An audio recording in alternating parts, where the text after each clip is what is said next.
है गेट तक लाइट है ना? लाइट गेट तक। ये बराबर नहीं रखा है।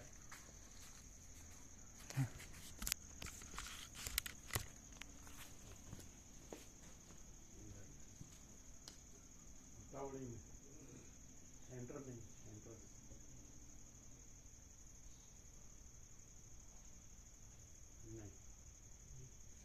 नहीं, नहीं, हम रख देते हैं, हम रख देते हैं।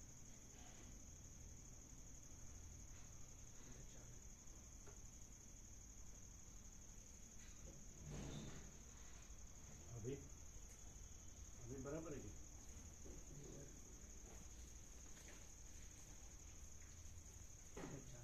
अभी नहीं, वो ज़्यादा उधर गया।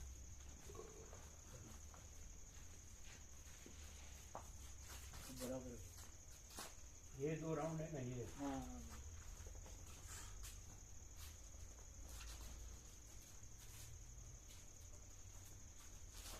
बराबर है। बराबर।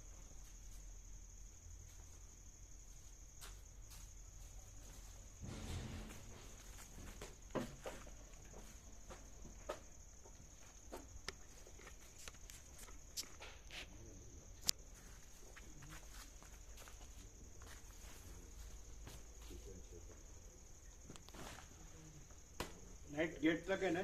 गेट तक लाइट एग्जैक्ट ऐसे ही है, एक बिगड़ी नहीं। एक तरफ का बंद हो गया, एक तरफ का चालू है। कभी बंद हो गया पहले का, काफी पहले का। है? काफी पहले का बंद है, काफी पहले का बंद हो गया। तो हम पूछते थे तो चालू है करते रहते थे। हाँ हमको चालू। ऐसा लगा कि उधर उधर लाइट है ही नहीं, कोई ले गया क्या? ના એટલે નહીં. પેલું જવાન બહુ કહેતા કે ખિસકોલીઓએ વાયર કાપી નાખ્યા. પણ લાइट कोई ले गયું છે? લઈ नहीं लेके कोई એ नहीं। ખબર નહીં. देखा है आपने? हम पूछते थे तो बोले चालू है, चालू है। જવાન બહુ एक तरफ की प्रभु ऐसे। हमको तो लाइट दिखती ही नहीं थी वो साइड। જવાન બહુ की કાપી નાખ્યા વાયર. खिचकोली कापे के कोई अजाणे काप्या? ના અજાણે ના કાપો. એમ આ અહીંયા એક કાપી નાખ્યો વાયર. तो बाकी ये लाइट पूरे तक लाइट लास्ट तक चालू है, ये लाइन हाँ लास्ट तक ऐसे करके एक राउंड चालू है इधर, बाकी जो मैंने वो गेट तक चालू हाँ है। गेट तक चालू है, एक राउंड पूरा गेट तक चालू है, एक तरफ का, एक साइड का। तो एक बंद हो जाए तो सब बंद हो जाए, ऐसा नहीं है। नहीं ऐसा नहीं है, सबका अलग अलग, इसका अलग कनेक्शन है इधर का और इधर का अलग कनेक्शन है। तो उसकी स्विच अलग है। हाँ हैं? એની સ્વિચ અલગ છે. हाँ अलग है, दोनों का अलग है, और अलग इनकी स्विच अलग है। अलग अलग है। बैठो बैठो बैसो।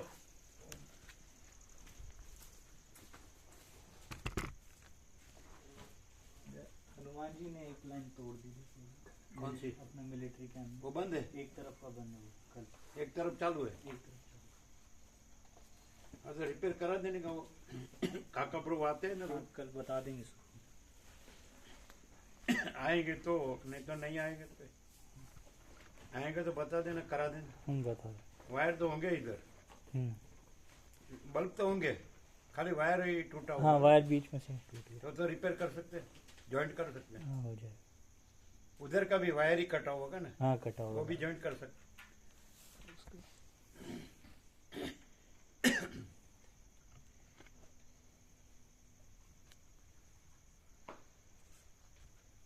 પછી જીતુ પ્રભુ મુકા પ્રભુ તમને કાંઈ તમારી સાથે વાતચીત થઈ?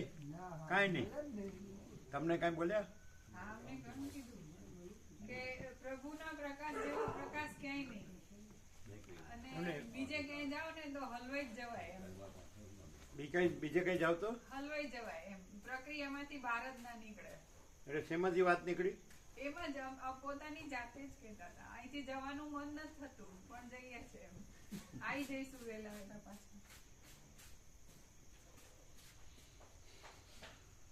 આ વસીત પ્રકાશ છે ને ક્યાંય સાંભળવા મળે જ નહીં, ફસાઈ જ જવાય। અરે મગજ ભમે, માથું છે ને ચિત્ત ભ્રમ જ છે, બીજું કાંઈ નથી।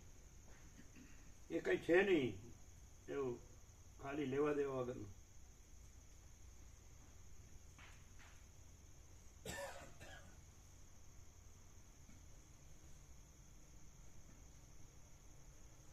કેટલા થયા? 7 ને 6 બરાબર।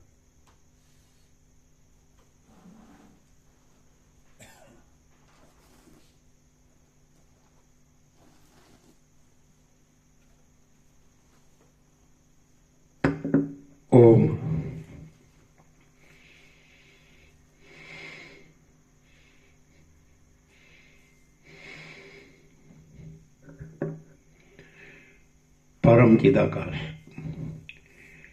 परम ज्योति, अखंड ज्योति, महाचिदाकाश, स्वयं प्रकाश, संपूर्ण प्रकाश, पूर्ण ब्रह्म, अनंत तेजगन, अनंत चिदघन, परमाकाश, केवल, अनंत, शुद्ध, तेजघन, परमाकाश, अखिल आत्मा, पूर्ण ब्रह्म, परमात्मा, परम चिदाकाश, परम ज्योति, अखंड ज्योति, अनंत, पूर्ण, परम चिदाकाश, परम शांति, स्वयं सिद्ध, स्वयं प्रकाश, स्वयं पूर्ण, स्वस्वरूप, यही सब कुछ है, इसके सिवा कुछ नहीं है। शून्यभास, अनंत कोटि, महाकल्पो है ही नहीं।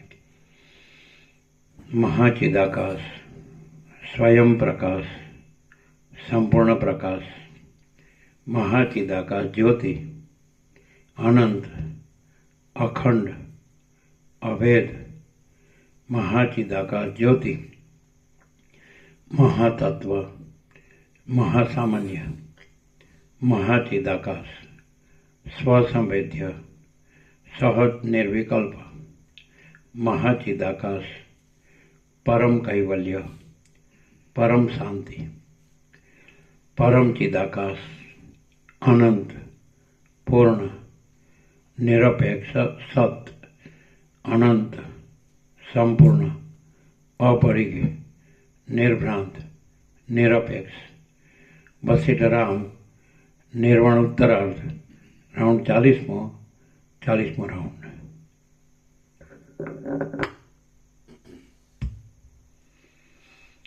आद्य परब्रह्म सद्गुरु देव की जय।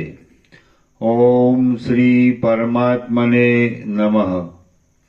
सद्ग्रंथों में शिरोमणि श्री योग वासिष्ठ महारामायण निर्वाण प्रकरण उत्तरार्ध सर्ग 93 पेज नंबर 1419 1419 सर्ग 93 पर्णकुटीમાં વશિષ્ઠ મુનિને થયેલો સિદ્ધનો સમાગમ।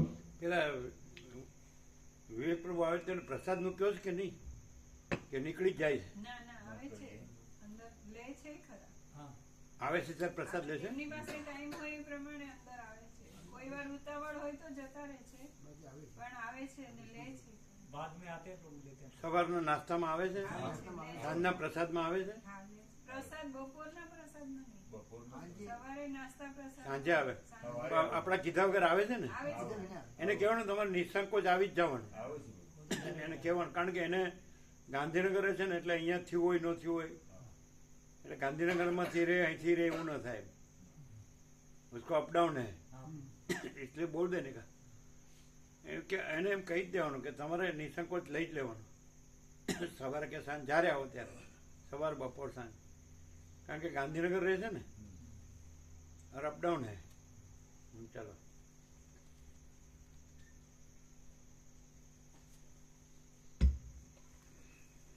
સર્ગ 93 પર્ણકુટીમાં વશિષ્ઠ મુનિને થયેલો સિદ્ધનો સમાગમ।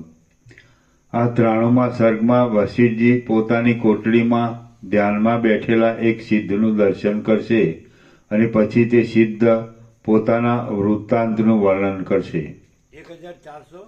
1419 બરાબર। વશિષ્ઠ બોલ્યા। અને સર્ગ 93 સર્ગ 93 આ 3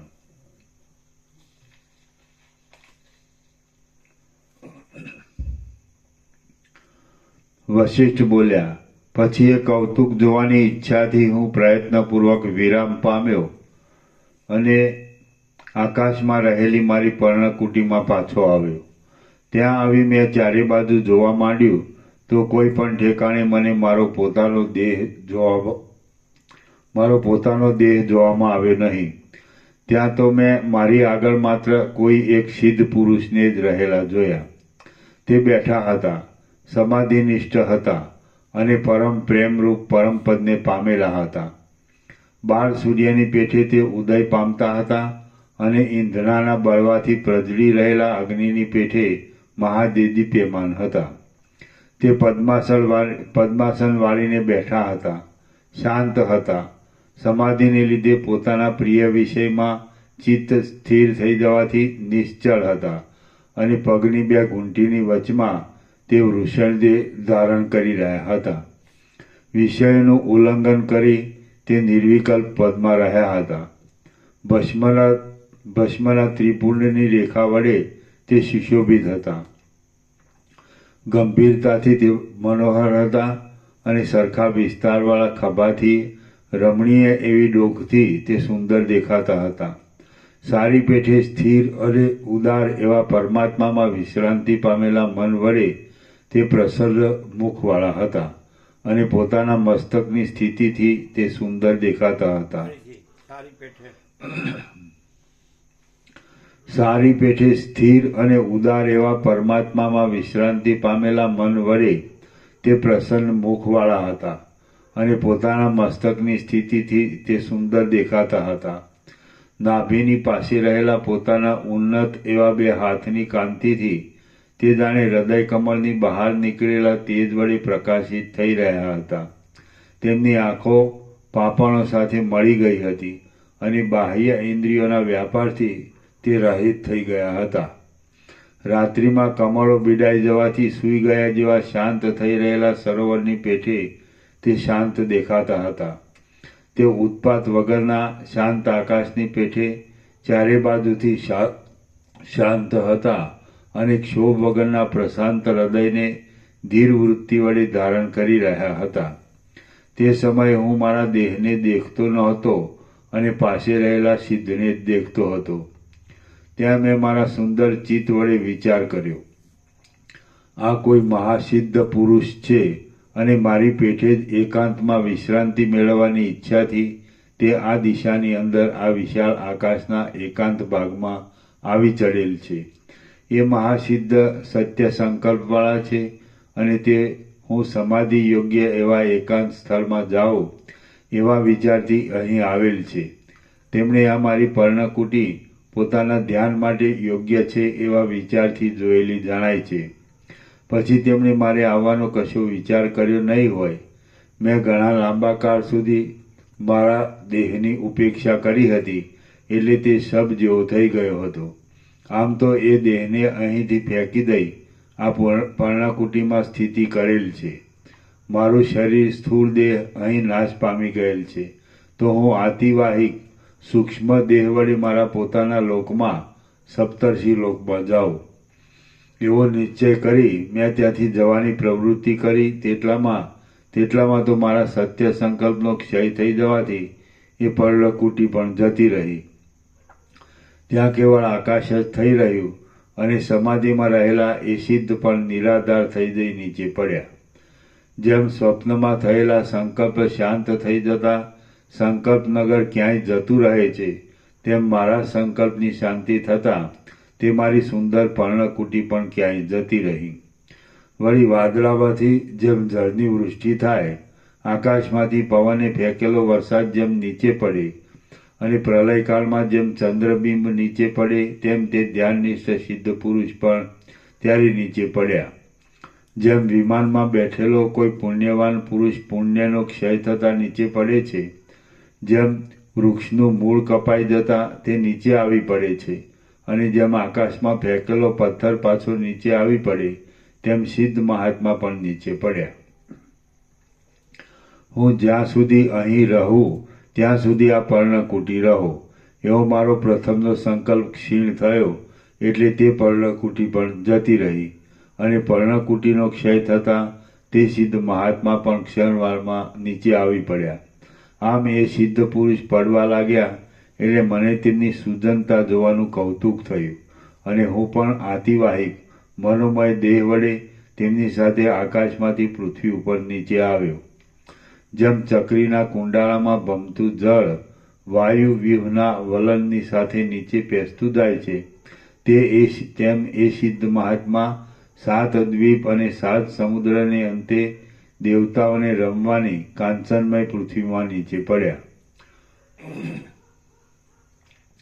પ્રાણનું અપાન વડે ઉર્ધ્વ ભાગમાં આકર્ષણ થતાં પગનો ભાગ જેમ પૃથ્વીને અડે છે અને મસ્તકનો ભાગ જેમ ઊંચો રહે છે, તેમ પદ્માસન વાળેલી સ્થિતિથી એ સિદ્ધ પૃથ્વી ઉપર પડ્યા. સમાધિને લીધે જળ જેવા થઈ રહેલા તે સિદ્ધ એવી રીતે ચલન થયા છતાં વ્યુત્થિત થયા નહીં, કેમ કે તેમનો દેહ યોગના બળથી વજ્ર પાષાણના જેવો દ્રઢ હતો અથવા રૂના ઢગલાના જેવો હલકો હતો. પછી મેં તેમને જાગ્રત કરવા માટે પ્રયત્નપૂર્વક મેઘપણું ધારણ કર્યું અને બહુ જ બળથી મોટી ગર્જના કરી. આમ હું મેઘરૂપ થઈ ગયો હતો. વર્ષાઋતુ જેમ મયુરને જાગ્રત કરે છે, તેમ મેં પોતાની બુદ્ધિની ચતુરાઈ વડે તે દિશામાં મોટા કરાવરૂપી વજ્રને ફેંકી તે સિદ્ધ મહાત્માને સમાધિમાંથી જાગ્રત કરી દીધા. એ સિદ્ધ મહાત્મા સમાધિમાંથી વ્યુત્થિત થયા એટલે જેમ વર્ષાઋતુમાં જળની ધારાઓનો સમૂહ પડવાથી કમલોનો સમૂહ વિકસિત થઈ જાય છે, તેમ તે વિકસિત નેત્રવાળા થઈ ગયા અને તેમની અવયવોની શોભા મહાદેદીપ્યમાન દિસવા લાગી. પ્રબોધને પ્રાપ્ત થયેલા, પરમ શાંત સ્થિતિમાં રહેલા અને પરમાર્થ સ્થિતિમાં હેતુરૂપ એવી સમાધિમાંથી નિવૃત્ત થઈ ગયેલા એ સિદ્ધ મહાત્માને મેં સ્વચ્છ વૃત્તિ વડે પૂછ્યું, હે મુનિશ્રેષ્ઠ, આપ ક્યાં રહ્યા છો અને શું કરો છો? આપ આટલે બધે ઊંચેથી નીચે પડ્યા છતાં આપના ચિત્તમાં એ વિશે કેમ કશી ખબર ન પડી? આ પ્રમાણેનું મારું કહેવું સાંભળીને એ સિદ્ધ મહાત્માએ પોતાની પૂર્વ સ્થિતિનું સ્મરણ કર્યું અને ચાતક પક્ષી જેમ વરસાદ તરફ મધુર વચન ઉચ્ચારે તેમ તે મારા તરફ આ પ્રમાણે સુંદર વચન બોલ્યા. હું જ્યાં સુધી મારા વૃત્તાંતનું સ્મરણ કરું ત્યાં સુધી આપ થોભો, પછી હું મારું પાછળનું સર્વ વૃત્તાંત આપને કહીશ. મનુષ્ય જેમ દિવસમાં કરેલા કર્મને સાયંકાળે સંભાળે છે, તેમ એ સિદ્ધ મહાત્માએ મને એ પ્રમાણે કહી પોતાના સમગ્ર પૂર્વ વૃત્તાંતને સંભાળવા માંડ્યું. પછી તે ચંદ્રમાના કિરણના જેવું શીતળ, આનંદ ઉપજાવનાર, અનિંદ્ય, નિર્દોષ અને સુખ ઉત્પન્ન કરનાર વચન બોલ્યા. સિદ્ધ બોલ્યા, હે મહારાજ, મેં આપને હમણાં ઓળખ્યા છે. હું આપને નમન કરું છું. મારો થયેલો પ્રથમ દર્શન સમયે નમન ન કરવા રૂપી અપરાધ આપે ક્ષમા કરવો, કેમ કે ક્ષમા કરવી એ સત્પુરુષોનો સ્વભાવ છે. હે મહારાજ, જેમ ભમરો કમલિનીઓમાં ભ્રમણ કરે છે, તેમ હું ભોગ અને સુગંધ વગેરેથી મનમોહક એવી દેવતાઓની ઉપવન ભૂમિમાં ઘણા લાંબા કાળ સુધી ભમ્યો છું. હું સંસારરૂપી સાગરની અંદર દ્રશ્યરૂપી તરંગો વડે વ્યાકુળ બની ગયો હતો. જેમ ચાતક પક્ષી વૃષ્ટિનો અટકાવ થતાં ઉદ્વેગ પામે છે, તેમ હું કાળે કરી ઉદ્વેગ પામ્યો હતો. હું ચિત્તરૂપી જળના તરંગોમાં ક્રીડા કરવાથી દ્રશ્યરૂપી નદીના ચક્રના જેવી ચકરીઓમાં તણાતો જતો હતો. મેં ઉદ્વેગ પામી જઈ આ પ્રમાણે વિચાર કરવા માંડ્યો, પરમ તત્વ જ જેમાં સારરૂપ છે એવા ભોગોમાં શી મનોહરતા રહી છે?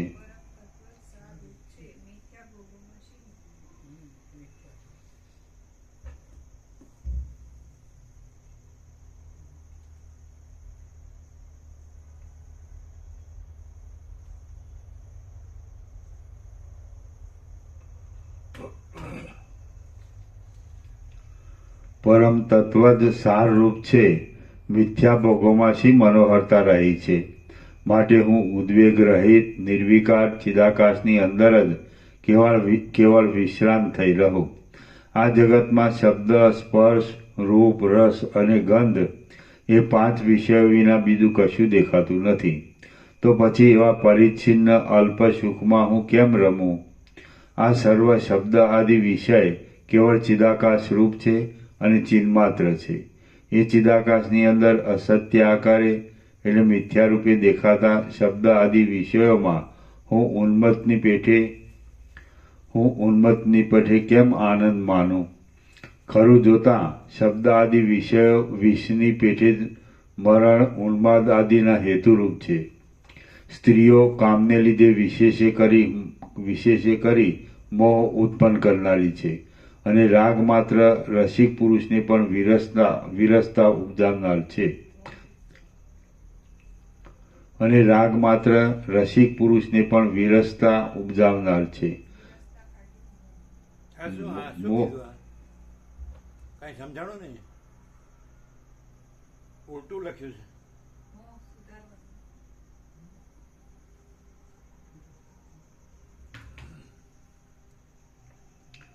ખરું જોતા શબ્દ આદિ વિષયો વિષની પેટે જ મરણ ઉન્માદ આદિના હેતુરૂપ છે. સ્ત્રીઓ કામને લીધે વિશેષે કરી મોહ ઉત્પન્ન કરનારી છે, અને રાગ માત્ર રસિક પુરુષને પણ મોહ ઉપજાવનાર છે. આ બધામાં આસક્ત રહેનાર કયો પુરુષ નાશ નથી પામતો?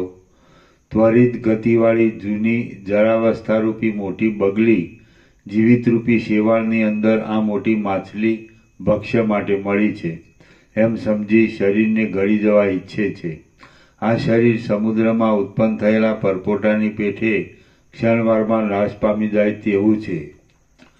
તે દીવાની શિખાની પેઠે પોતાની પાસે દેખાતા છતાં પળવારમાં અદૃશ્ય થઈ જાય છે. આ જીવિતરૂપી નદી વિવિધ પ્રકારના વિક્ષેપોરૂપી તરંગવાળી છે. ચક્રના જેવી ચકરીઓને પેદા કરનારી છે. જન્મ મરણરૂપી મોટા બંને કાંઠાવાળી છે. સુખ દુઃખરૂપી તરંગોને ધારણ કરનારી છે. યૌવન અવસ્થાના આવિર્ભાવરૂપી કાદવવાળી છે. વૃદ્ધાવસ્થારૂપી ધોળા ફીણના ગોટાઓવાળી છે. અણધારી રીતે ઉત્પન્ન થનારા સુખરૂપી પરપોટાવાળી છે. વ્યવહારરૂપી મોટા પ્રવાહની રેખામાં થયા કરતા મૂર્ખ પુરુષોના પ્રલાપરૂપી જળદાર શબ્દો વડે આકુરતાવાળી છે. રાગદ્વેષરૂપી વરસાદ વડે વૃદ્ધિ પામનારી છે. ભૂતળરૂપી ચપળ દેહને ધારણ કરનારી છે. લોભ તથા મોહરૂપી મોટા આવર્તવાળી છે, અને ચડતી પડતીના ફેરફારવાળી છે. એ કેવળ શબ્દ માત્રથી શીતળ દેખાય છે, પણ વસ્તુતઃ જોતા તો તે ત્રિવિધ તાપ વડે તપેલી જ વહ્યા કરે છે. પુત્ર મિત્ર આદિ પ્રિય પદાર્થોના સમાગમો સંસારરૂપી નદીમાં જળની પેઠે જ નિરંતર વહે જાય છે, અને પ્રથમની ધન સંપત્તિ સાવ જતી રહે છે, તથા બીજી અપૂર્વ ધન સંપત્તિ પ્રાપ્ત થાય છે. આવા પ્રથમ પ્રાપ્ત થઈને પછી પાછા જતા રહેનારા નષ્ટ પદાર્થોનું શું પ્રયોજન છે? જે પદાર્થો અપૂર્વ રૂપે આવી મળે છે તેમાં શી આસ્થા રાખવી? બધી નદીઓનું જળ જોકે વહી જાય છે તો પણ પર્વત મેઘ આદિમાંથી તેની આવક પણ હોય છે, પરંતુ દેહરૂપી નદીનું આયુષ્યરૂપી જળ તો વહી જાય છે, પણ પાછી તેની આવક નથી. કુંભારના ચાકડા ઉપર ચડાવેલા ઘડા તથા કોડિયા આદિ પદાર્થો જેમ ક્ષણે ક્ષણે બદલાયા કરે છે, તેમાં સંસારરૂપી સાગરમાં સેંકડો ભોગ્ય પદાર્થો પ્રત્યેક દેહે અને પ્રત્યેક ક્ષણે જુદા જુદા રૂપે બદલાઈ જતા જણાય છે. વિષયરૂપી વિષમ શત્રુઓ વિવેકાદી દ્રવ્યને લૂંટી લેવામાં ચતુર ચોર જેવા છે. તેઓ ચારે બાજુ ફરે છે અને વિવેકરૂપી સર્વસ્વને હરી જાય છે. તો તેમાં હું શું સૂતો રહું? આથી હું જાગતો રહું છું. દિવસો આયુષ્યના એક નાના નાના ખંડરૂપ છે. તે વારંવાર આવે છે અને જાય છે. અહો, કાળ વડે જતા રહેનારા એ દિવસોને કોણ જાણે છે? અમુક પદાર્થ આજે મળ્યા, અમુક પદાર્થ કાલે મળશે. અમુક પદાર્થ અમુક આકારનો છે, અમુક પદાર્થ અમુક માણસનો છે, અને અમુક પદાર્થ મારો છે એમ કલ્પનામાં વહી ગયેલા આયુષ્યને તથા આવી ઉભેલા મૃત્યુને લોકો જાણી શકતા નથી. મેં અનંત વનભૂમિઓમાં ભ્રમણ કર્યું છે, અનેક વસ્તુઓનો ઉપભોગ લીધો છે, અનેક રસોનું પાન કર્યું છે, અને અનેક સુખ દુઃખોનો અનુભવ કર્યો છે. તો હવે પછી બીજું અહીં શું અપૂર્વ મેળવવાનું છે? સુખ દુઃખનો અનુભવ થવાથી વારંવાર જન્મ મરણના અખંડ ચક્રાવામાં ભંગવાથી અને સર્વ પદાર્થો અનિત્ય હોવાથી હવે અમને ભોગોમાં ઉત્કંઠા રહી નથી.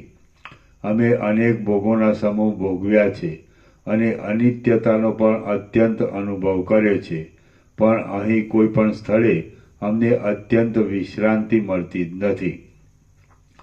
હું ઊંચા શિખરોવાળી મેરુ પર્વતની ઉપવન ભૂમિમાં અને લોકપાલોની મહાનગરીઓમાં ખૂબ ભમ્યો છું, છતાં મને શાશ્વત અને નિરંતર એવું શું સાંપડ્યું છે? સર્વત્ર વૃક્ષો કાષ્ઠ વડે વ્યાપ્ત છે, પ્રાણીઓ માંસ વડે વ્યાપ્ત છે, પૃથ્વી મૃત્તિકા વડે વ્યાપ્ત છે અને સર્વત્ર દુઃખો તથા અનિત્યતા રહેલા છે. તો તમે જ કહો, તેમાં શો ભરોસો રાખવો? જે મનુષ્યને કાળે પોતાની ઝપટમાં લીધો છે તેને ધન, મિત્રો, સુખો કે બાંધવો પણ રક્ષી શકતા નથી.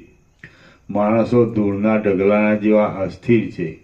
આ પર્વતની તળેટીમાં પડેલા વરસાદના જળની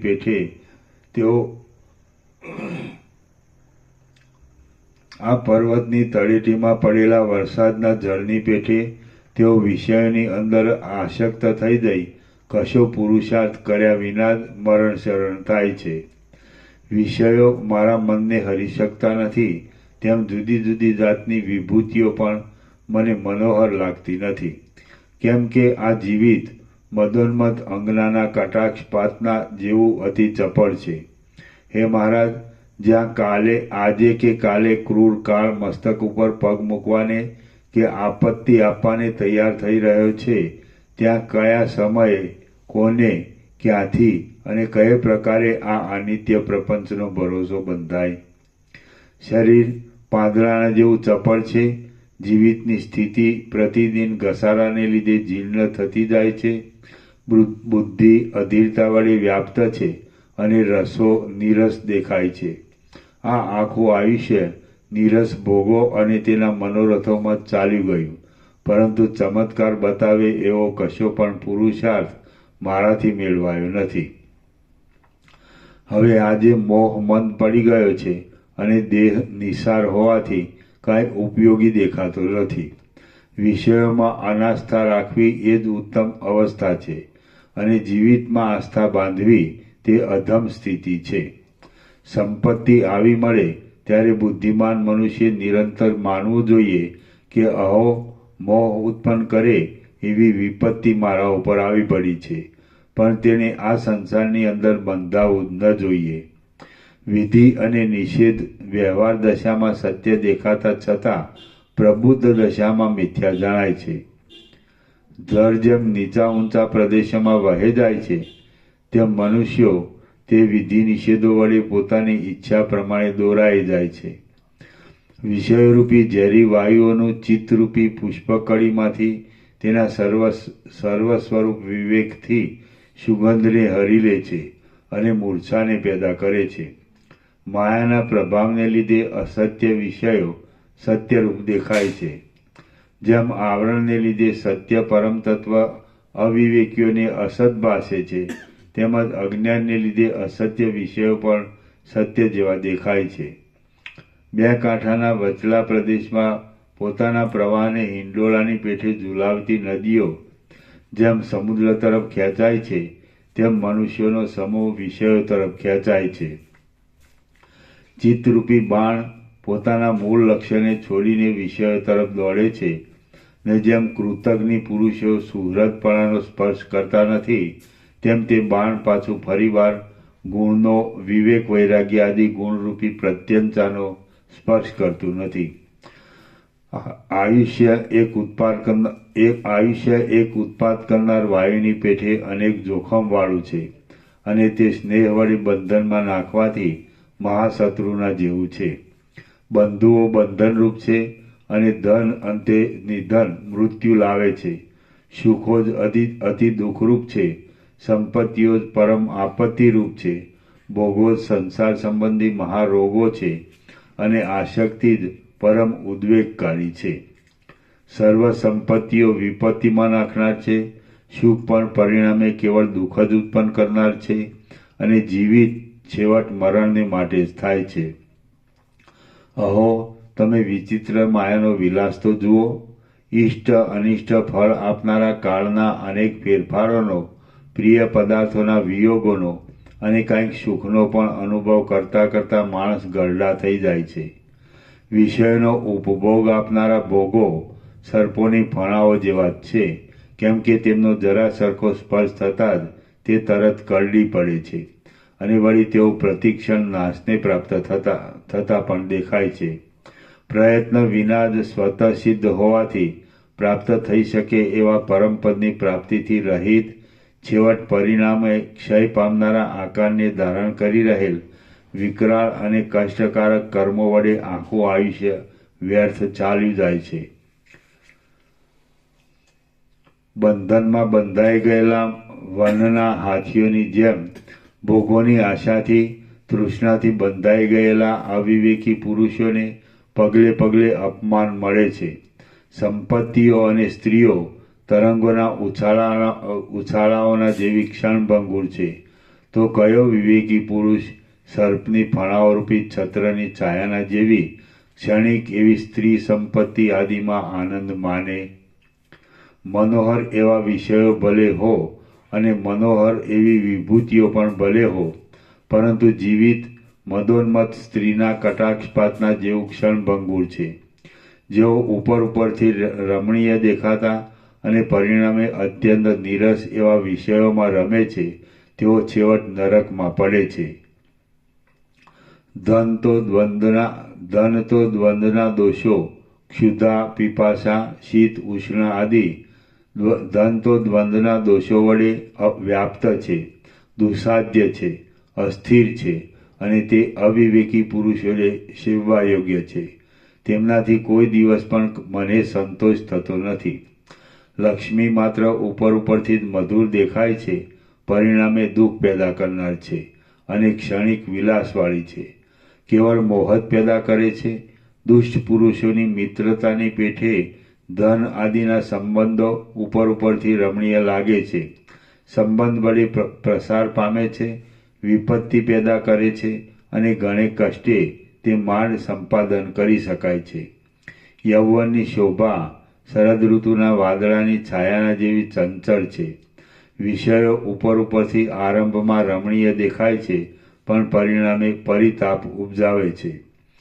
કાળ મહાપુરુષોના જીવિતને પણ ગળી જાય છે અને મનુષ્યોનું આયુષ્ય વૃક્ષની શાખાના અગ્રભાગમાં લટકી રહેલા જળબિંદુના જેવું ચપળ છે.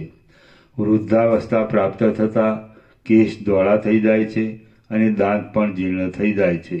આમ છેવટે બધું ક્ષયને અને જીર્ણતાને પ્રાપ્ત થઈ જાય છે, પરંતુ એક તૃષ્ણા જ કોઈ દિવસ જીર્ણ થતી નથી. ભોગોના વિસ્તારથી અતિ ગહન એવા સર્વ પ્રકારના દેહરૂપી જંગલની અંદર એક તૃષ્ણારૂપી વિષમંજરી જ અહર્નિશ વિકસિત રહે છે. બાલ્યવય યૌવનની પેઠે જતું રહે છે અને યૌવન બાલ્યવયની પેઠે જતું રહે છે. એ બેયનું પરસ્પર ઉપમાન ઉપમેયપણું છે અને તે બંનેમાં ક્ષણભંગુરપણું રહેલું છે. જેમ ખોબામાંથી જળ તરત ઘટવા માંડે છે, તેમ આયુષ્ય પ્રતિદિન ઓછું થતું જાય છે. નદીના પ્રવાહની પેઠે વહ્યું જતું એ આયુષ્ય પાછું મળતું જ નથી. આ દેહ અર્જુનવાત રોગની પેઠે કોણ જાણે ક્યાંયથી તરત ખડો થઈ જાય છે અને પાછો આપણી નજર આગળ તે તરંગની પેઠે, વાદળાની પેઠે અને દીપકની પેઠે નાશ પામી જાય છે. રમ્ય પદાર્થોમાં મને અરમ્યપણું જોવામાં આવ્યું, સ્થિર પદાર્થોમાં મેં અસ્થિરતા જોઈ અને સત્ય જણાતા પદાર્થોમાં પણ મને અસત્યતાનો અનુભવ થયો. આથી અમે વૈરાગ્યવાન થઈ ગયા છીએ. મન વાસના રહિત થઈ જાય છે ત્યારે આત્મવિશ્રાંતિમાં જે કાંઈ સુખ મળે છે તે સુખ પાતાળ, પૃથ્વી કે સ્વર્ગના કોઈ ભોગોમાં પણ નથી મળતું. જેમ ચિત્રમાં આલેખેલી લતા અજ્ઞાનને લીધે ભમરાને પોતાના તરફ ખેંચે છે, તેમ જ્યાં સુધી મને દ્રઢ વૈરાગ્ય ન હતો ત્યાં સુધી સર્વ વિષયો સહિત પાંચે ઇન્દ્રિયોની વૃત્તિઓ મને પોતાના તરફ ખેંચી જતી હતી. પરંતુ હવે આજે ઘણે લાંબે કાળે હું અહંકારથી પણ રહિત થઈ ગયેલો છું અને મેં મારી બુદ્ધિ વડે સ્વર્ગ મોક્ષ આદિમાં વૈરાગ્ય સંપાદન કર્યો છે. ઘણા લાંબા કાળ સુધી મને એકાંતમાં વિશ્રાંતિ લેવાની ઈચ્છા થઈ હતી. તેથી તમારી પેઠે જ હું આકાશમાં દૂર પ્રદેશમાં આવી ચડ્યો છું અને આ પર્ણકુટી મારા જોવામાં આવી છે. આ પર્ણકુટી આપની છે એવું જ્ઞાન મને આજે થયું છે. આપ પાછા અહીં પધારશો એવો વિચાર મારા ચિત્તમાં આવ્યો જ ન હતો. હું અહીંથી આવ્યો તે સમયે મેં અનુમાનથી એમ જાણ્યું હતું કે કોઈ સિદ્ધ મહાત્મા અહીં રહેતા હતા અને તે પોતાની મેળે દેહનો ત્યાગ કરી દઈ નિર્વાણને પ્રાપ્ત થઈ ગયેલા છે. હે ભગવાન, આ મારું વૃત્તાંત છે. હું અમુક છું તે સર્વ પણ મેં આપને યથાસ્થિત રીતે કહ્યું છે. હવે આ અપરાધમાં દંડ કે અનુગ્રહ જેમ આપના ધ્યાનમાં આવે તેમ સુખથી કરો. હે મહારાજ, સિદ્ધ પુરુષો પણ જ્યાં સુધી સમાધિ પરાયણ થઈ પોતાના અંતરાત્મામાં બધી વસ્તુ વિશે ઉત્તમ બુદ્ધિ વડે વિચાર કરી પૂરેપૂરો નિર્ણય કરતા નથી ત્યાં સુધી તેમને ત્રણેય કાળમાં બનનાર વૃત્તાંતનું કોઈ પણ બરાબર જ્ઞાન થતું નથી. બ્રહ્મા આદિના મનનો પણ એવો જ સહજ સ્વભાવ છે, તો મારા જેવા અલ્પજ્ઞને માટે તો શું કહેવું. શ્રી યોગ વાસિષ્ઠ મહારામાયણમાં નિર્વાણ પ્રકરણના ઉત્તરાર્ધનો પર્ણકુટીમાં વશિષ્ઠ સિદ્ધ સમાગમ નામનો સર્ગ 93મો સમાપ્ત. સર્ગ 94મો. પિશાચનું વર્ણન તથા જગત અને બ્રહ્મનું ઐક્ય. આ 94મા સર્ગમાં બંનેનું પોતાના સિદ્ધલોકમાં જવું, તેમાં પિશાચોની અને દેવતાઓની સ્થિતિ કે જે કેવળ મન અનુસાર રહેલી છે તે વિશે વર્ણન કરવામાં આવશે. વશિષ્ઠ બોલ્યા, પછી આકાશના જેવી મહાવિશાળ 7 સમુદ્ર દ્વીપ આદિથી બહારની સુવર્ણમય પૃથ્વીમાં મેં તે સિદ્ધ મહાત્માને સ્નેહપૂર્વક કહ્યું, કેવળ તમે જ વિચાર નથી કર્યો એમ નથી, પરંતુ મેં પણ તમારી સ્થિતિ સંબંધીનો વિચાર કર્યો ન હતો. કેમ કે દેહધારી યોગીઓને પણ સર્વ વિષયમાં મનની એકાગ્રતા સમાધિ વિના ભૂત ભવિષ્ય આદિ બાબતનું જ્ઞાન થતું નથી. જો મને પ્રથમથી આપની અહીં સ્થિતિ વિશે ખબર હોય તો પછી હું તમારા વૃત્તાંતનો વિચાર કરી આકાશની અંદર આ પર્ણકુટીને શા માટે સ્થિર ન કરત? એથી તો તમે અહીં સ્થિર સ્થિતિ કરી શકત. હવે તમે અહીંથી ચાલો, આપણે બંને આપણા સિદ્ધ લોકની અંદર યથાસ્થિતપણે જઈ રહીએ. કેમ કે પોતાના આત્માની વિક્ષેપ વગરની સ્થિતિ સંપાદન કરવામાં પોતાના સ્થાનમાં જ શાંતપણે રહેવું એ એક ઉત્તમ સાધન છે. તે વખતે અમે બંને આકાશમાંના તારા જેવા જણાતા હતા. આવી રીતે નિર્ણય કરી અમે બંને જણ એક યંત્રમાંથી ઉડેલા 2 પાષાણની પેઠે એક સાથે જ આકાશમાં ઉડ્યા. પછી અમે એકબીજાને પ્રણામપૂર્વક રજા આપી. ત્યારે એ સિદ્ધ પોતાના અભિષ્ટ પ્રદેશમાં નંદનવનમાં ચાલ્યા ગયા અને હું મારા અભિષ્ટ પ્રદેશમાં સપ્તર્ષિ લોકમાં ચાલ્યો ગયો. હે રામચંદ્રજી, મેં ઉપર પ્રમાણેનું સર્વ વૃત્તાંત તમને કહી બતાવ્યું.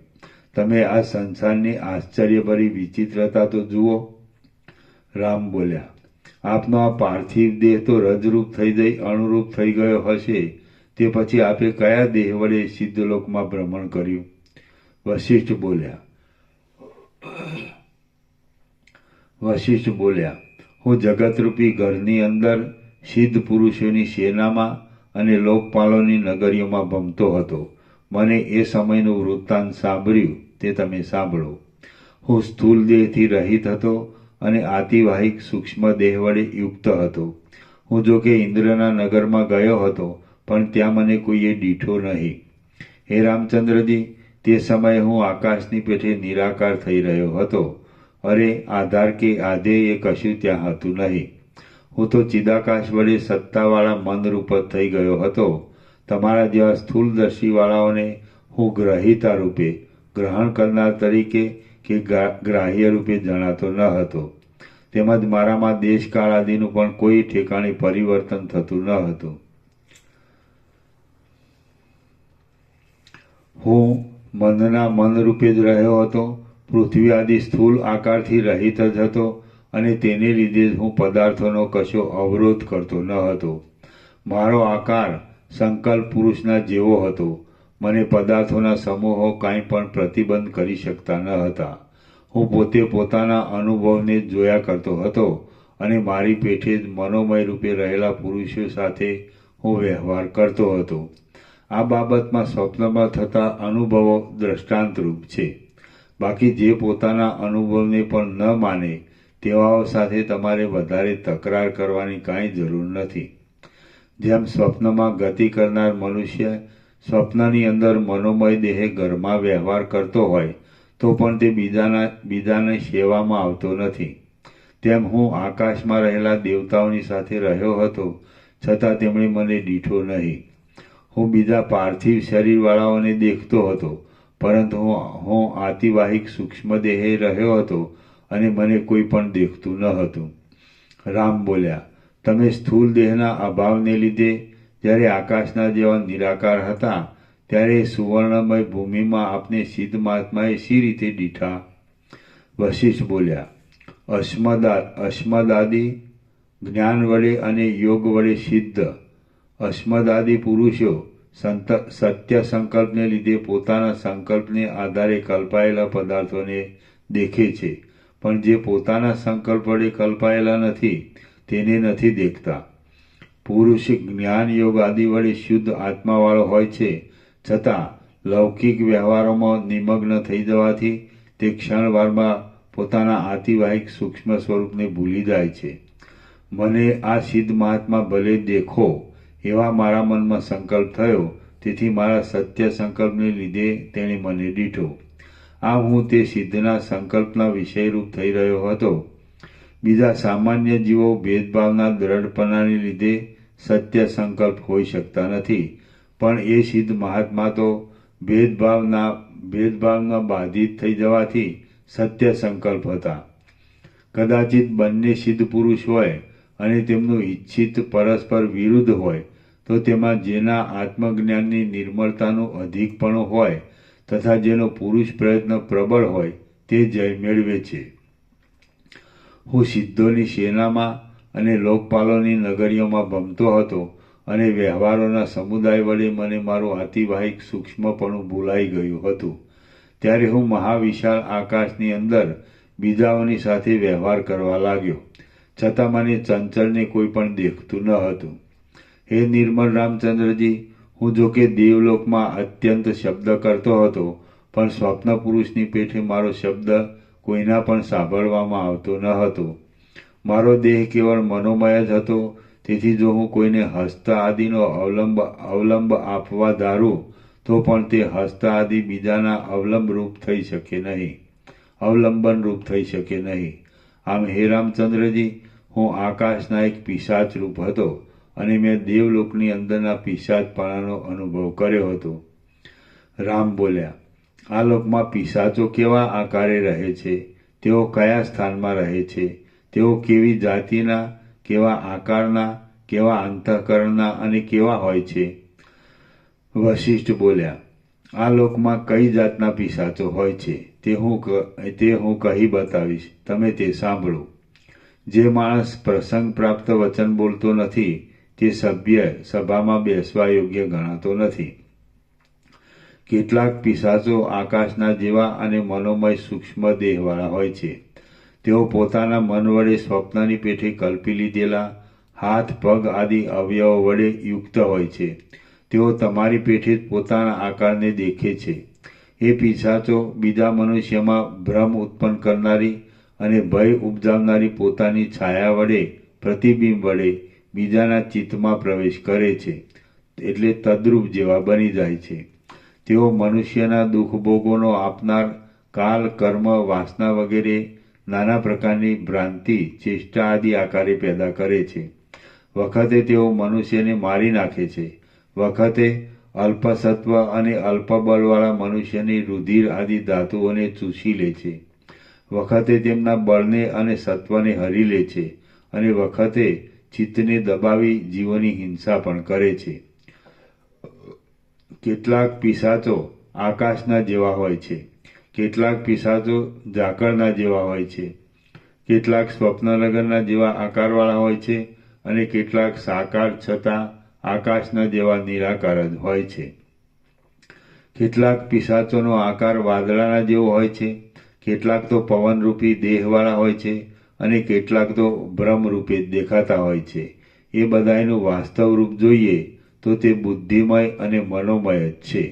સ્થૂળ દેહના અભાવને લીધે તે કોઈનાથી પણ ગ્રહણ કરી શકાતા નથી, તેમ પોતે કોઈને ગ્રહણ કરી શકતા નથી. તેમનું શરીર આકાશના જેવું શૂન્ય હોય છે, છતાં તેઓ પોતાના આકારને દેખે છે. તેઓ કર્મયોગે પ્રાપ્ત થનાર ટાળ, તડકા આદિ સુખ દુઃખને પ્રાપ્ત થાય છે.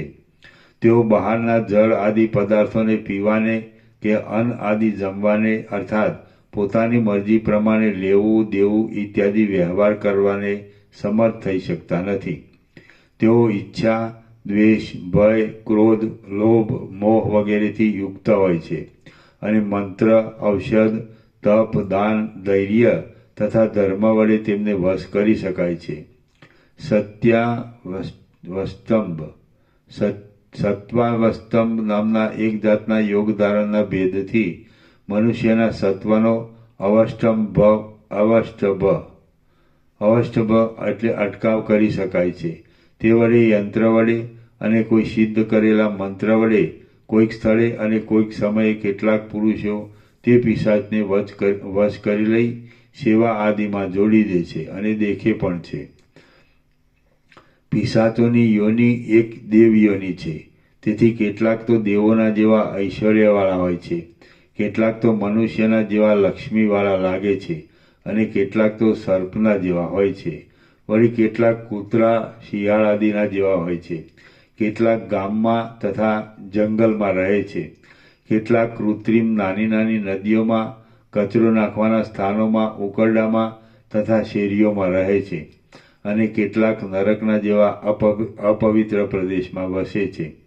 આ પ્રમાણે પિશાચોના ધામો, તેમના આકારો અને તેમના આચારો કહ્યા. હવે તેમના જન્મ વિશે હું કહું છું તે તમે સાંભળો. દ્રશ્યના સંપર્ક વિનાનું ચિન્મય બ્રહ્મ સ્વભાવે જ સર્વશક્તિમાન છે.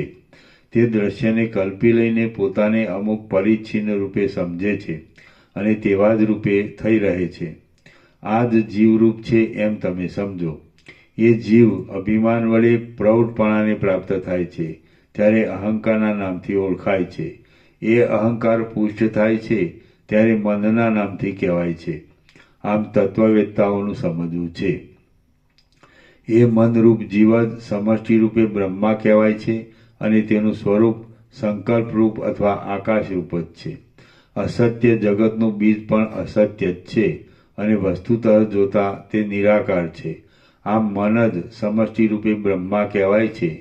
તે સંદેહ હોવા છતાં નિર્મળ ચિદાકાશ રૂપ જ છે. તે સદેહ હોવા છતાં નિર્મળ ચિદાકાશ રૂપ જ છે. તેનો આકાર સ્વપ્ન પુરુષના જેવો છે અને સત્યરૂપ ભાસતા છતાં તે સદાકાળ અસત્ય જ છે. તે પોતે પૃથ્વી આદિ આકારથી રહિત છે.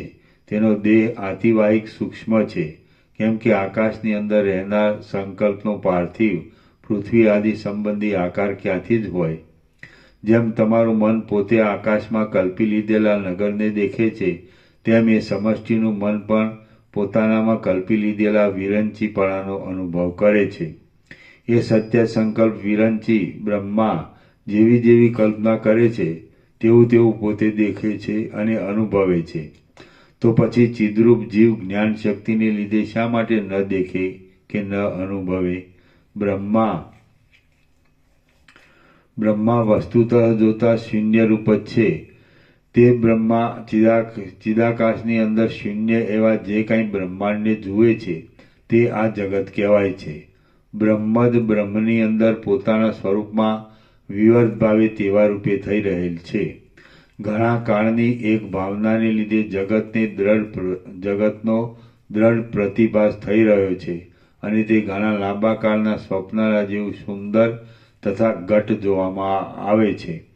બ્રહ્મા આતિવાહિક સૂક્ષ્મ દેહને ધારણ કરી રહેલા છે અને તેમને ઘણા લાંબા કાળની ભાવનાને લીધે અનેક સૃષ્ટિ અનુભવમાં આવે છે. બાકી ખરું જોતા એ સર્વ બ્રહ્મરૂપ જ છે. પરંતુ પ્રકટ ઉત્કર્ષને લીધે એ બ્રહ્માનો આતિવાહિક સૂક્ષ્મ દેહ પણ આધિભૌતિકપણાને પ્રાપ્ત થઈ ગયેલો છે. તેથી જ તે સૃષ્ટિ રૂપે કહેવામાં આવે છે અને તેમાં અનેક ભેદોની પ્રતીતિ થાય છે. એ બ્રહ્માનું વાસ્તવ સ્વરૂપ જોઈએ તો બ્રહ્મરૂપ જ છે. તેમજ જીવ અને જગત એ બંને પણ બ્રહ્મરૂપ છે. વસ્તુતઃ તેની ઉત્પત્તિ થઈ નથી. શૂન્યપણું અને આકાશ એ બંને જેમ એક જ છે, તેમ જગત અને જીવ એ બંને પણ એક જ છે. પવન અને ચલન શક્તિની પેઠે તે એક રૂપે જ રહેલ છે.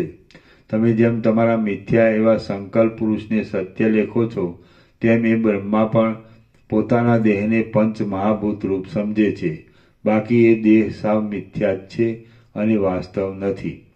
એ બ્રહ્માએ બ્રહ્માંડના આકારે થઈ રહેલા પોતાના શરીરની ધાતુઓના પૃથ્વી આદિ 5 નામ પાડ્યા અને તેઓ પુષ્ટતાને પ્રાપ્ત થતાં જગત રૂપે થઈ રહેલ છે. જેમ તમારો પોતાનો સંકલ્પ અસત્ય છે, છતાં તમને સત્ય રૂપે અનુભવમાં આવે છે, તેમ સમષ્ટિના આત્મારૂપ બ્રહ્મા પોતાના સંકલ્પને સત્ય રૂપે અનુભવે છે. બ્રહ્મા પોતે ચિદાકાશ રૂપ છે અને તેનો સંકલ્પ પણ ચિદાકાશ રૂપ છે. આમ આ સર્વ જગત બ્રહ્માના એક સંકલ્પ રૂપ અને સ્વપ્ન રૂપ છે. તેણે કરેલી આ જગતની ઉત્પત્તિ તથા નાશ એ બંને પણ સ્વપ્ન જેવા જ છે. એ બ્રહ્મનું સમષ્ટિ મન જેવા પ્રકારની સત્યતાને ધારણ કરે છે, તેવા જ પ્રકારની સત્યતાને તેના અંશોમાં રહેલી છે. આથી તેણે બનાવેલ ઇન્દ્ર, ચંદ્ર, રુદ્ર અને સૂર્ય અને તેના કિરણો વગેરે પણ તેવા જ સત્યતાવાળા છે. પરમાર્થ દ્રષ્ટિથી જોતા આમ છે, તો પછી અનેક જગતના સમૂહો એક જાતનું મનોરાજ્ય જ છે એમ કહી શકાય છે. તે શૂન્ય છે, નિરાલંબ છે અને ચિદાકાશ જ પોતાના સ્વરૂપમાં તેવા રૂપે વિવર્ત ભાવે થઈ રહેલા ભાસે છે. જેમ સ્વપ્નનગર ચિદાકાશ રૂપ છે અને સંકલ્પ વડે કલ્પી કાઢેલો પર્વત પણ ચિદાકાશ રૂપ છે, તેમ બ્રહ્મા તથા જગત એ સર્વ પણ નિરાકાર સ્વચ્છ ચિદાકાશ રૂપ છે. નિરંતર અને અવિનાશી એવા ચિદાકાશની અંદર આ દ્રશ્યજાળ આભાસ રૂપે જ માત્ર ખડી થઈ રહેલી દેખાય છે. તેથી સૃષ્ટિના આદિ, મધ્ય તથા અંતની જે કાંઈ પ્રતીતિ થાય છે તે મિથ્યા રૂપે જ ઉદય પામેલ છે. હે નિર્મળ રામચંદ્રજી, તમે, હું અને જગત ઇત્યાદિ જે કાંઈ છે તે ચિદાકાશ રૂપ જ છે. તો પછી તેમાં ઉત્પત્તિ અને નાશની વાત જ ક્યાં રહી? જ્યારે સર્વ મિથ્યા જ છે, ત્યાર પછી નિરર્થક અનર્થ ઉત્પન્ન કરનાર રાગ, દ્વેષ, ભય આદિ વિકારો શા માટે વૃથા ઉદય પામે છે તે તમે જ કહો. હે પ્રિય રામચંદ્રજી, વસ્તુતઃ જોતા સૃષ્ટિ આદિ કશું પણ છે નહીં, તેમ સૃષ્ટિ કે તેનો અભાવ એ કશું પણ નથી. પરંતુ સદાકાળ એક જ સ્વરૂપમાં રહેનાર પરબ્રહ્મ જ નિરંતર એવી રીતે જગત આદિના આકારે પ્રતીતિમાં આવે છે. ચારે બાજુથી શૂન્ય, વિશાળ વિસ્તારવાળા અને ચિત્ત સત્તારૂપી સ્વચ્છ જળ વડે પરિપૂર્ણ ચિદાકાશની અંદર ચિદાકાશરૂપી અક્ષય ક્ષેત્ર છે. કલ્પનારૂપી કાદવથી તે વ્યાપ્ત થાય છે. ત્યારે ચિદાકાશરૂપી બીજમાંથી આ અનેક પ્રાણીઓરૂપી શિલાઓની પંક્તિઓ ઉત્પન્ન થાય છે અને થશે. ખરી રીતે જોતા તો એ ચિદાકાશ રૂપ જ છે. તત્વદ્રષ્ટિ વડે જોઈએ તો અહીં કોઈ ક્ષેત્ર પણ નથી અને તેની અંદર કાંઈ વાવણી પણ થઈ નથી, કાંઈ બીજ પણ નથી, તેમાં કશું ઉત્પન્ન પણ થયું નથી.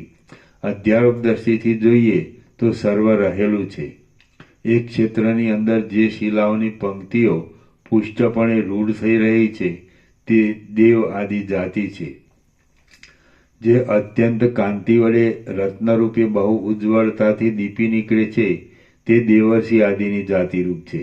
જે શિલાઓ અર્ધભાગમાં ઉજ્જવળ વર્ણવાળી છે તે નર, નાગ આદિની જાતિરૂપ છે. જે શિલાઓ મ્લાન છે તે રજોગુણથી દુઃખી થતી કૃમિ, સ્થાવર આદિ જાતિરૂપ જાણવી.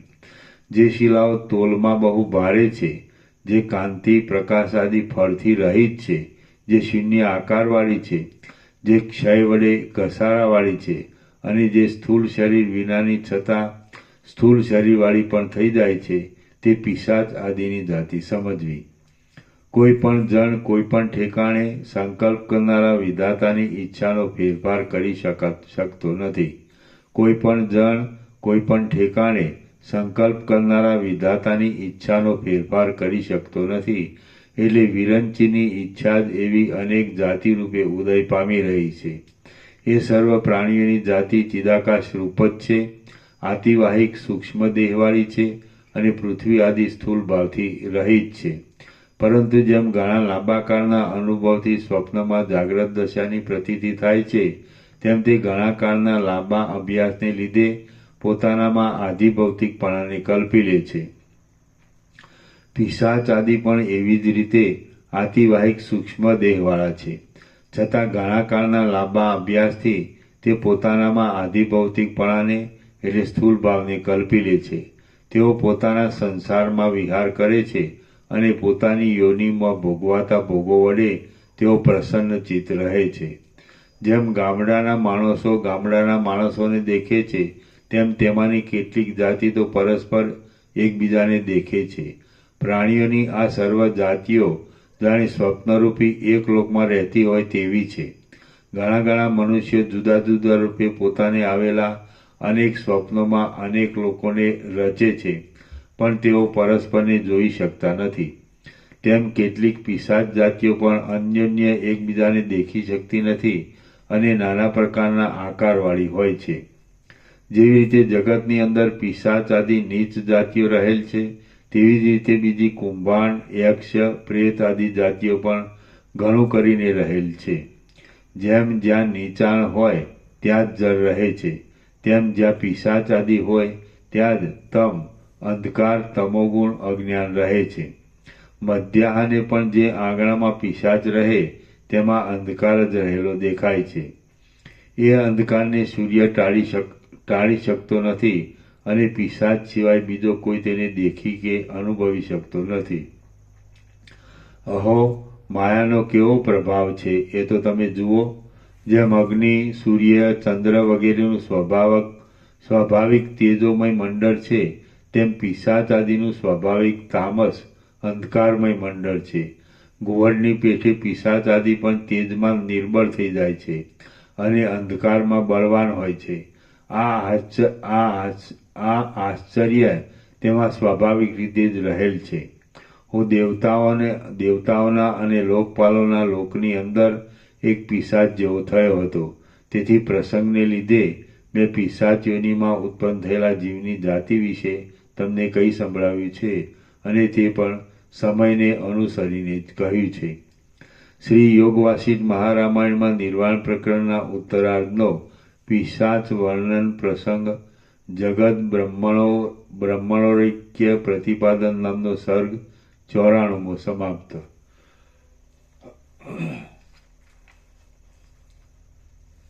સર્ગ 95મો. વશિષ્ઠ મુનિનો મનુષ્યો સાથે વ્યવહાર. આ 95મા સર્ગમાં સત્ય સંકલ્પણાથી વશિષ્ઠજી ફરીવાર મનુષ્યો સાથે વ્યવહાર કરશે અને પોતાને આકાશ, વશિષ્ઠ આદિ નામ મળશે એ વિશે વર્ણન કરવામાં આવશે. વશિષ્ઠ બોલ્યા, ત્યારે હું ચિદાકાશરૂપી શરીરને ધારણ કરી રહ્યો હતો, પંચભૂતથી રહિત હતો અને આકાશમાં જાણે પિશાચ ફરતો હોય તેવો થઈ રહ્યો હતો. એ વખતે ચંદ્ર, સૂર્ય, ઇન્દ્ર, વિષ્ણુ અને મહાદેવ આદિ મને દેખતા ન હતા. તેમાં દેવતાઓ, સિદ્ધો, ગંધર્વો, કિન્નરો અને અપ્સરાઓનો સમૂહ પણ મને દેખતો ન હતો. હું તેમનું આક્રમણ કરતો હતો તો પણ તેઓ મારું આક્રમણ કરતા ન હતા. વળી તેઓ મારું વચન સાંભળતા ન હતા. આથી વેચાયેલા સજ્જનની પેઠે હું મોહને પ્રાપ્ત થઈ ગયો હતો. પછી મેં વિચાર કર્યો કે આપણે સત્ય સંકલ્પ છીએ. એવો વિચાર કરી મેં મારો સત્ય સંકલ્પ કર્યો કે દેવતાઓનો સમૂહ મને દેખો. એટલે એ દેવલોકમાં મારી આગળ રહેલા સર્વ દેવતાઓ તે નગરમાં આવેલા મને જાણે ઇન્દ્રજાળથી ઊભા થઈ ગયેલા એક વૃક્ષની જેમ જોવા લાગ્યા. પછી મેં દેવતાઓના મંદિરમાં સંભાષણ આદિ વ્યવહાર કરવા માંડ્યો. હું યથાસ્થિતપણે સારી પેઠે મારા પૂર્વના આચરણને ધારણ કરી રહ્યો હતો અને નિઃશંકપણે ચેષ્ટા કરતો હતો. મારા વૃત્તાંતને નહીં જાણનારા જે પુરુષોએ મને પ્રથમ ચૌટામાં પ્રગટ થયેલો દીઠો તેમણે પાર્થિવ વશિષ્ઠ એવા નામથી લોકમાં મારી પ્રખ્યાતિ કરી. આકાશમાં રહેનાર જે પુરુષોએ મને સૂર્યના કિરણોથી ઉત્પન્ન થયેલો દીઠો તેમણે તૈજસ વશિષ્ઠ એવું મારું નામ પાડ્યું. આકાશમાં સ્થિતિ કરનારા જે સિદ્ધ મહાત્માઓએ મને પવનથી ઉત્પન્ન થયેલો દીઠો તેમણે વાત વશિષ્ઠ એવા નામથી મને બોલાવવા માંડ્યો. જે મહર્ષિઓએ મને જળમાંથી ઉત્પન્ન થતા જોયો તેઓ મને જળ વશિષ્ઠ એવા નામથી કહેવા લાગ્યા. એવી રીતે પૃથ્વી આદિથી મારા જન્મની પરંપરા બીજાઓની કલ્પના વડે થઈ હતી. તે સમયથી માંડી લોકમાં કોઈક ઠેકાણે પાર્થિવ વશિષ્ઠ એવા નામથી, કોઈક ઠેકાણે જળ વશિષ્ઠ નામથી, કોઈ સ્થળે તૈજસ વશિષ્ઠના નામથી અને કોઈક ઠેકાણે વાત વશિષ્ઠ એવા નામથી મારી ખ્યાતિ થઈ. પછી કાળે કરીને મારા તે આતિવાહિક સૂક્ષ્મ દેહની અંદર આધિભૌતિકપણું પ્રકટ થઈ ગયું અને તે ઘણા લાંબા કાળના અભ્યાસમાં લાગેલા મન વડે પેદા થયું હતું. આતિવાહિકપણું તથા આધિભૌતિકપણું એ બંને ચિદાકાશ રૂપ છે અને ચિદાકાશ રૂપે જોતા એ બે એક જ છે. તેથી મારા વિચારમાં ચિદાત્મા જ એ બંને દેહને આકારે પ્રતીતિમાં આવતો હોય એમ ભાસતું હતું. હું કોઈ એક સ્થળમાં આકાશાદિ પંચ મહાભૂત રૂપે પ્રતીતિમાં આવતો હતો તો પણ ખરું જોતા હું કેવળ ચિદાકાશ રૂપ જ હતો. જેમ તમારી પાસે ઉપદેશ આદિ વ્યવહાર માટે હું આકારવાળો દેખાઉં છું તેમ હું ત્યાં પણ આકારવાળો દેખાતો હતો. આમ છતાં હું કેવળ નિરાકાર ચિદાકાશ રૂપ જ હતો. એવી જ રીતે જીવનમુક્ત પુરુષ વ્યવહાર કરવા છતાં પણ બ્રહ્માકાશ રૂપ જ હોય છે અને વિદેહ મુક્ત થતાં પણ તે બ્રહ્મ માત્ર થઈ રહે છે. જેમ મારું બ્રહ્મપણું કોઈ દિવસ નિવૃત્ત થતું નથી તેમ મારા વ્યવહારનું બ્રહ્મપણું પણ નિવૃત્ત થતું નથી. બીજી દ્રષ્ટિનો અસંભવ હોવાથી તમારી આગળ વ્યવહાર દ્રષ્ટિથી હું આ વશિષ્ઠ રૂપે થઈ રહ્યો છું. જેમ અજ્ઞાની પુરુષને સ્વપ્ન અવસ્થામાં જન્મ વગરના અને નિરાકાર એવા સ્વપ્નનરમાં આધિભૌતિક પળરી બુદ્ધિ થઈ જાય છે તેમ મને પણ જગતમાં અને બીજા મનુષ્યોમાં આધિભૌતિકપણાની પ્રતીતિ થાય છે. એવી જ રીતે બીજા અજ્ઞાનીઓને સ્વયંભૂની સર્વ સૃષ્ટિઓ આધિભૌતિક દેખાય છે, પરંતુ વસ્તુના તેવા રૂપે ઉત્પન્ન થયેલ વસ્તુતઃ તેવા રૂપે ઉત્પન્ન થયેલ જ નથી અને તેની ઉત્પત્તિ તથા લય એ બંને જાણે ખરેખર થતા હોય એમ જણાય છે. આજે હું તમારી આગળ ઊભો છું તે આકાશ વશિષ્ઠ છું અને પોતાના અભ્યાસ પરથી આવા રૂપે જાણે પુષ્ટતાને પ્રાપ્ત થઈ ગયો હોઉં તેમ થઈ રહેલ છું. અથવા તો તમારી તેવી દ્રઢ ભાવનાને લીધે તમારી બુદ્ધિને અનુસરી હું ભૌતિક દેહવાળો થઈ રહ્યો છું. સર્વ બ્રહ્માઓ ચિદાકાશ રૂપ જ છે. જેવી રીતે તેમનું અસ્તિત્વ મનોમાત્ર જ છે તેવી જ રીતે આ સૃષ્ટિઓ પણ મનોમાત્ર છે. જેમ બાળકોને અજ્ઞાનને લીધે વેતાલ વજ્રના જેવો દ્રઢ જણાય છે તેમ હું વગેરે આ સર્વ સૃષ્ટિ તમને અજ્ઞાનના દોષને લીધે વજ્રના જેવી દ્રઢ ભાસે છે. પરંતુ તેનું ખરેખરું સ્વરૂપ જાણવામાં આવે તો વાસનાનો ક્ષય થઈ જવાથી જેમ દૂર રહેલા બંધુ ઉપરનો સ્નેહ કાળે કરીને ક્ષીણ થતો જાય છે તેમ તે પણ થોડા સમયમાં શમી જાય છે. જેમ સ્વપ્નમાં જોયેલા ભંડારને ગ્રહણ કરવાની વાસનાનું ખરેખરું સ્વરૂપ જાણવામાં આવતા તે વાસના શાંત પડી જાય છે તેમ સૃષ્ટિનું ખરેખરું સ્વરૂપ જાણવામાં આવતા અહંકારનું ગાઢાપણું શાંત થઈ જાય છે. ઝાંઝવાના જળનું ખરેખરું જ્ઞાન થાય છે ત્યારે ઝાંઝવાના જળની નદીના વેગે વહેતા જળને ગ્રહણ કરવાની બુદ્ધિ નિવૃત્ત થઈ જાય છે. તે જ પ્રમાણે દ્રશ્યના સ્વરૂપનું વાસ્તવ જ્ઞાન થાય છે ત્યારે તે સંબંધી સર્વ વિચાર શાંત પડી જાય છે. મહારામાયણ જેવા શાસ્ત્રનું માત્ર નિરંતર અવલોકન કરવાથી જીવન મુક્તતા પ્રાપ્ત થઈ જાય છે. મહારામાયણ જેવા શાસ્ત્રનું માત્ર નિરંતર અવલોકન કરવાથી જીવન મુક્તતા પ્રાપ્ત થઈ જાય છે તો પછી દ્રશ્યના ખરા સ્વરૂપનું જ્ઞાન થવામાં તો મુશ્કેલી જ છે. સાંસારિક વાસનાને લીધે જે પુરુષની બુદ્ધિ અવસ્તુરૂપ એવા દેહ, ઇન્દ્રિય અને શબ્દ આદિ ભોગ્ય વિષયોમાં આસક્ત છે તે પુરુષ મોક્ષની આકાંક્ષા રાખનારો નથી અને તેને કૂતરાના જેવો અથવા કીડાના જેવો સમજવો. જીવનમુક્ત બુદ્ધિવાળો પુરુષ કેવા ભોગો ભોગવે છે અને અજ્ઞાની પુરુષ કેવા ભોગો ભોગવે છે તે વિચારવાનું છે. મહારામાયણ જેવા શાસ્ત્રનું માત્ર અવલોકન કરવાથી જ સર્વ વસ્તુઓને વિશે પોતાના ચિત્તમાં બરફના જેવી પરમ શીતળતા ઉદય પામે છે. શીતળ ચિત્ત રહેવું એ મોક્ષ છે અને સંતાપવાળું ચિત્ત રહેવું તે બંધ છે. અહો, લોકની કેવી મૂઢતા છે કે એવા મોક્ષની પણ તેમને ઈચ્છા થતી નથી. આ સર્વ મનુષ્ય સ્વભાવે જ વિષયોને પરવશ થઈ રહેલ છે. આથી જ તેઓ પરસ્પર એકબીજાના સ્ત્રી, ધન વગેરેમાં લોલુપ થઈ રહ્યા છે. તો પણ આ મુમુક્ષુ શાસ્ત્રના અર્થનો વિચાર કરવાથી મનન, નિધિધ્યાસન આદિ ઉપાય વડે યથાર્થ તત્વજ્ઞાન થતાં તેઓ સુખી થાય છે. વાલ્મીકી બોલ્યા, ઉપર પ્રમાણે વશિષ્ઠ ઋષિ કહેતા હતા એટલામાં દિવસ જતો રહ્યો. સૂર્યનારાયણ અસ્તને પ્રાપ્ત થઈ ગયા. સભા નમસ્કાર કરી પોતાના સાયંકાળ સંબંધી કર્મ કરવા માટે સ્નાન કરવા સારું ચાલી ગઈ અને પછી રાત્રિ વ્યતીત થતાં સૂર્યનારાયણના ઉદયની સાથે તે ત્યાં આવી પહોંચી. શ્રી યોગ વાસિષ્ઠ મહારામાયણમાં નિર્વાણ પ્રકરણના ઉત્તરાર્ધનો વશિષ્ઠ શરીર વર્ણન નામનો સર્ગ 95મો સમાપ્ત. વાલ્મીકી મુનિનો 17મો દિવસ સમાપ્ત.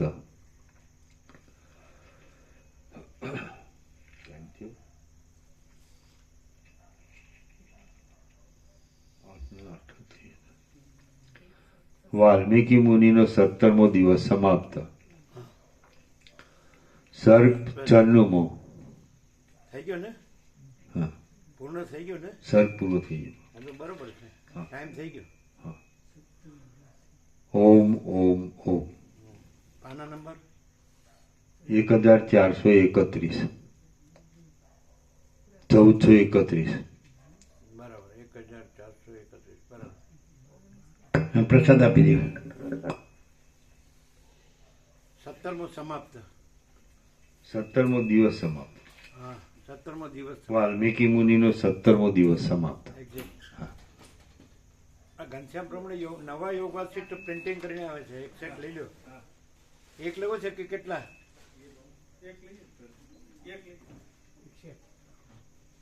અહીંયા ઘરે રાખવો હોય ને આફ્રિકા ઘરે રાખવો હોય તો એટલે ત્યાં જવાનું થાય છે.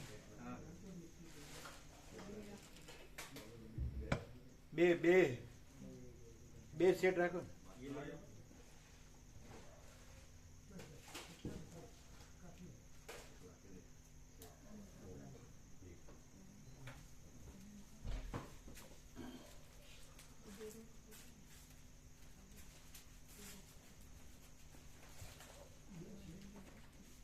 એમાં નિત્ય દર્શન છે ને? નિત્ય દર્શન છે ને? હા, તો એમને આપો. એ નહીં, આ કેમ ઊંધું મૂક્યું છે? એટલે વસીઠ રામ આગળ દેખાવા જોઈએ ને? અચ્છા, નવું. હા, તો નવું આપો. બે આપો, બે ત્યાં આપો.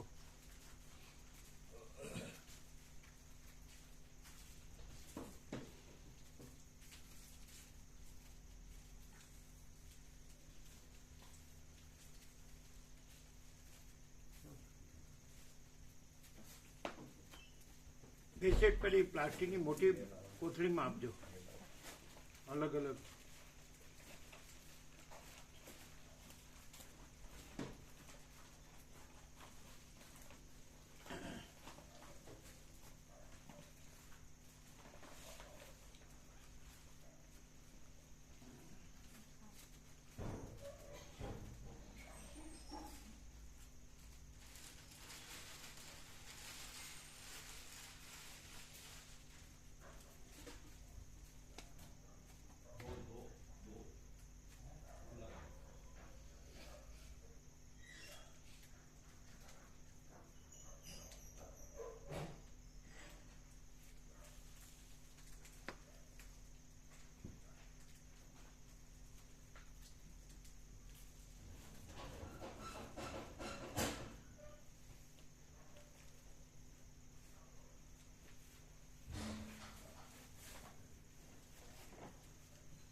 प्लास्टिक की कोथड़ी नहीं है, है वो मजबूत वाली, है दो कोथड़ी में रखो तो।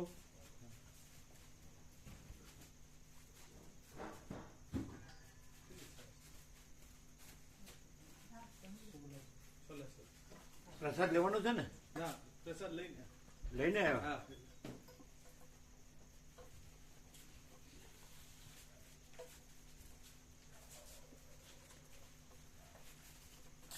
એમાં નિત્ય દર્શન આપ્યું છે હા. પહેલા પાને બરોબર 300 સેટમાં 300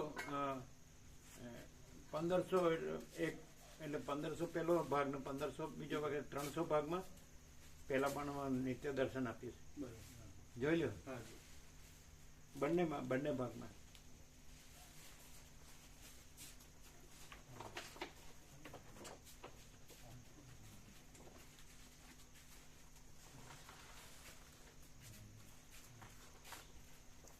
છે પેલા પેજ બંનેમાં એટલે આખા એ લોકો જેટલા છાપ્યા ને હા હા 1500 તો 3000 બુકમાં બરોબર આગળ 1500 મૂક્યું. પેલો ભાગ 1500 બીજો ભાગ અને વચનામૃતે છે. હા છે પાછળ છે.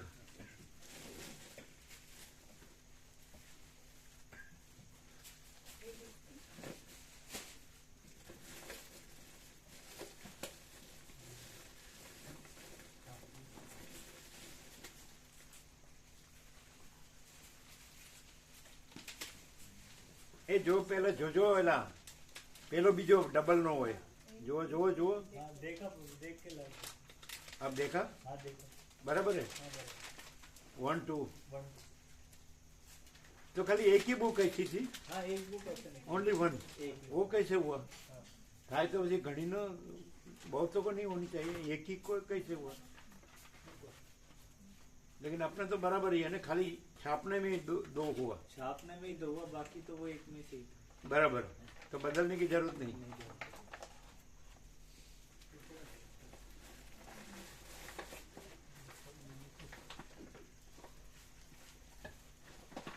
અને ચીનુ પ્રભુએ આમાં સેવા આપી છે. અચ્છા હા નતર તો હા, એટલે 1500 ની બદલે ચીનુ પ્રભુ 800 ટોકન એટલે 700 ડિસ્કાઉન્ટ બધાને આપે છે. એમણે સેવામાં 200 સેટ લાવ્યા, નતર તો વધારે છે 1500. હા 1500 એટલે કદાચ એ લોકો ડિસ્કાઉન્ટ આપે થોડું ઘણું, હા 10-20%. બાકી આ આપણે બધાને લાભ મળે ને, હા એટલે ચીનુ પ્રભુ 200 સેટ એવી રીતે લાવ્યા બરોબર અને 800 જ લેવાના એમ. આમ છાપેલા 1500 છે. એટલે એ લોકો છાપી છે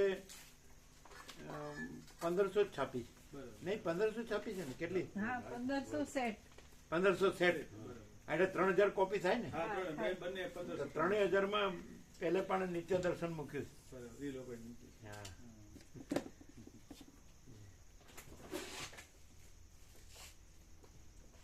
એટલે સર્વમાન્ય વસ્તુ થઈ ને, હા સર્વમાન્ય એમણે સ્વીકાર કર્યો. એટલે હા આ લોકોએ વિવેક કર્યો તો પ્રહલાદ પ્રભુ બધા ગયા હતા ને, હા હા તેનું પ્રભુ સુશીલ પ્રભુ પ્રહલાદ પ્રભુ વિવેક કર્યો કે અહીંયા આ રીતે છે, આ 40મો રાઉન્ડ છે. બરોબર અને દર વખતે અહીંથી જ વધારે જાય છે, એટલે ત્યારે જ એમને છપાવવી પડે. અહીંથી જ વધારે જાય. હા અહીંથી જ વધારે ડિમાન્ડ થાય ને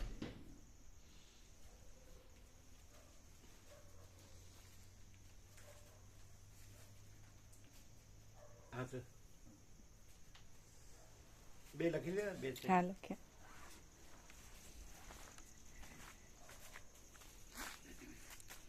આ તો પ્રસાદ લઈને જ આવ્યા ને, હા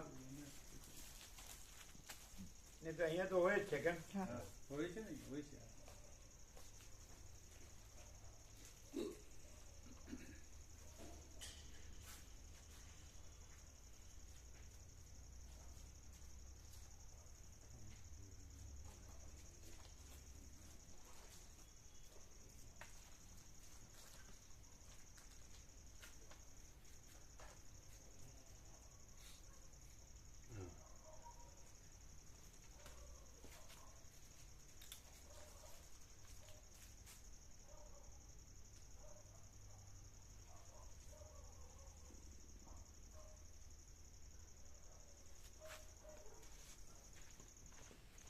તમે લઈને હા ભાઈ